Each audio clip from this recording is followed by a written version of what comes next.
Hi, this is Anita from the Dusty Roads podcast or from the blog A Bus on a Dusty Road. As some of you may know, my mother is Swedish. She was born and raised in Stockholm, Sweden. And even though I was raised in the United States, I did live in Sweden for a while, and I consider myself to be half Swedish or to have been raised very Swedish. Certainly, our holidays like Christmas are extremely Swedish in that we will have a huge smorgasbord Christmas Eve, we'll dance around the tree, and I grew up eating a lot of Swedish food. So I was quite surprised when I was looking on the internet and looking under Sweden and some of the questions that people were asking. And these were like questions that a lot of people were asking would be like, is Swedish food bland? Or why is Swedish food bland? Or why does Swedish food taste so terrible? I found this really kind of a fascinating question. I actually told my mother about this. I go like, all these people are asking like, why is Swedish food so terrible? Or why is it so bland? And I feel like many of these people probably never went to Sweden and have only eaten Swedish food at IKEA. And maybe even at IKEA, they kind of picked the wrong food anyways, and they just didn't like it. And so then now they think all Swedish food is bland. The interesting part about Sweden, as if you go to Sweden, is you will find that the Swedes have always embraced cultures in other places. Like most part of the world, the Swedish food is now very much intergrained with food from other countries, and especially in Sweden. In fact, you can go on to almost any small town, and I guarantee there you will find probably a couple little restaurants. Maybe one might be serving Middle Eastern food or Japanese food or Thai food or some other kind of food, and not just serving Swedish food.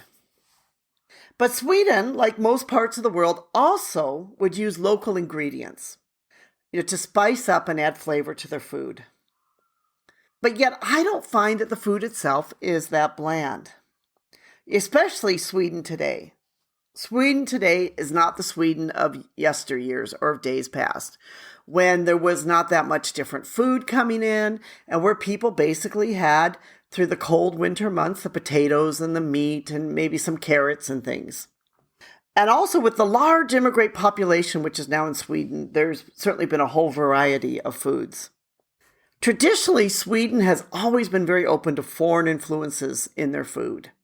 During the 17th and 18th century, they started to eat many French foods. And that's why today you'll find a love of everything from sushi to curry to French food to pizza to all different kinds of foods. But even the food within Sweden is not exactly the same. I went to high school for about 6 months in Sundsvall, Sweden, which is kind of in the middle part, not the exact north, but a lot of the Swedes consider it northern Sweden. I remember that we had some neighbors that were eating this fish, and the fish was called surströmming, which basically is like a fermented herring. And I remember telling my mother about this because this fish, would smell. And if your neighbor had the fish, you could kind of smell that they were eating the fish. Almost, I felt like the whole block could smell this fish. And I asked my mother and she said, oh, I wouldn't touch surströmming.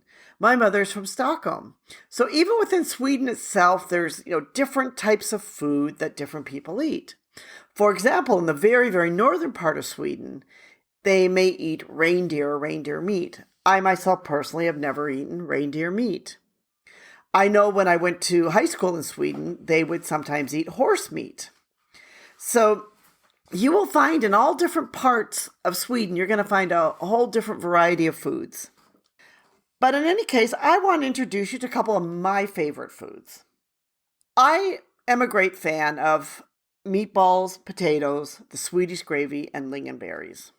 Now, if you've been to IKEA, you can go to IKEA, you can get their meatballs, they have the potatoes, you can get the gravy, and they'll put the lingonberries on the side. Lingonberries is kind of like a cranberry, and it sort of tastes a little bit like a cranberry. It's not super sweet, but to me, it's a very nice taste. And I love the way the Swedes, to eat it properly. At least this is the way I do it, is I take a little bit of meatball, a little bit of potato, I take some gravy and lingonberries and eat it all together. And that, to me, is really like a fabulous taste because you got a little bit of the salt, you got a little bit of the sweet, and you've got it all kind of being mixed up together. I think that that's the way a lot of people think it's bland because they don't eat it together. They don't know what to do with the lingonberries. They're not sure what I do with the potatoes. And then they kind of see these meatballs on the side in the gravy. But really the way to eat it is eat it together because those lingonberries are made to be eaten with the meatballs. And I love how it's got that little bit of a sweet taste to it. You know, the lingonberries are kind of a little bit like our American turkey that we have, where we put cranberry sauce on the turkey. It's kind of a little bit of the same type of taste with the food or feel with the food where you've got something, a meat with something a little bit sweet. Another Swedish food that I really like is Janssens Fedosel or Janssens Temptation. I don't know why it's called Janssens. Maybe some guy by the name of Jan, he actually made the dish or he invented the dish or he created the dish. But this is a popular dish and this is one that we would eat actually every Christmas Eve. The thing about this dish that I like is it's basically a grained potatoes, or it's like, the potatoes where you put the milk and the onions and then you put the cream in it, but they put anchovies in it. Now, as a disclaimer, I like anchovies. My favorite pizza is anchovies with black olives, tomatoes, and cheese. Because I like that little bit of a salty taste with an anchovy. A lot of Americans I know have a hard time getting past the fact that it's an anchovy and I can't eat an anchovy or I hate anchovies. But actually anchovies is a great little fish and it gives a little bit of that salty sort of fishy taste to it. I don't understand how people can think this is bland because you've got that anchovy in there.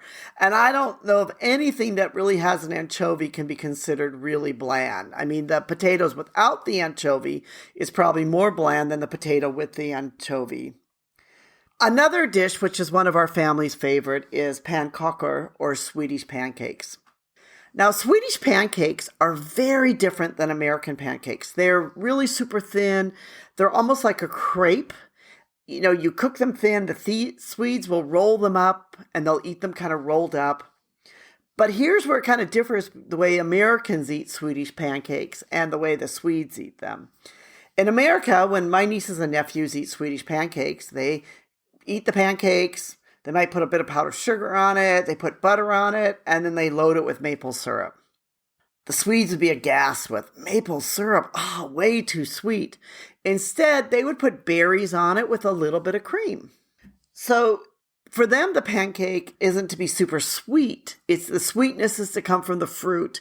They may even serve it with a bit of lingonberries, and they will put the little bit of that, bit of cream on top. They certainly aren't going to pour it with maple syrup like we would maybe do in America. And another dish that I really like that's Swedish is called pyttipanna, or it's like a Swedish potato hash. And this is actually a dish which we eat a lot at home, especially the day after we have had roast beef for a Sunday dinner. Because leftover roast beef and leftover potatoes is usually what you use to make this dish. And it's essentially, the name pyttipanna means small pieces in a pan. So just imagine that, you've had roast beef the Sunday before, you've got some leftover roast beef. What do I do with it? Well, you can do what the Swedes do, is you can fry it up, with onion and roast beef and boiled potatoes. And then we put a fried egg on top and eat it. And a lot of times we eat it with the side, again, of lingonberries. Because you get that little bit of sweetness again with the same bit of saltiness. And finally, on the top of my list, and these aren't the only foods that I like, but these are just some of my favorite foods, would be the Swedish pea soup. I'm a fan anyways of pea soup. The Swedish pea soup is very hearty because they will usually take a stock of the ham, and so you have little bits of ham in it. And traditionally in Sweden, on a Thursday, they would eat pea soup, and then for dessert, they would have the Swedish pancakes. So if you really wanted to do it very traditional Swedish, you could make pea soup on a Thursday, and then you could have Swedish pancakes for dessert that day. This is really a gratifying soup, and it's a soup which can fill you up. It's because it's made from dried yellow peas. It uses the meaty ham bone. And so there's little bits of ham in the soup. In Sweden, too, they probably eat it with some bread, butter, and cheese because, in Sweden, they eat a lot of bread and butter and cheese, but their breads are not sweet like we have in America. They're really good, hearty breads. They're made with very good ingredients, so it's kind of a little bit of a different bread than what we might be used to. I don't think Swedish food is bland. And I don't think these people that are asking, like, why is it so terrible, that they really haven't tried the right Swedish foods. What the Swedes do with the lingonberry and how they mix it with the meat, I think is fabulous. And I think it makes for a fabulous meal. Just as a comment here, I have lived in Vietnam and Thailand, so I'm used to spicy food. But yet, for me and my palate, I don't consider the food so bland. Yes, if you compare it to Thai food, maybe it is bland. But the reality is that Swedish food is actually a very good food if you just know how to eat it. Thank you so much for listening. We appreciate your listening to the Dusty Roads podcast. And we'd love to hear from you. And check out our blog, A Bus on a Dusty Road, and subscribe to our channel. We'd love to have you be part of our community. Thank you so much for listening.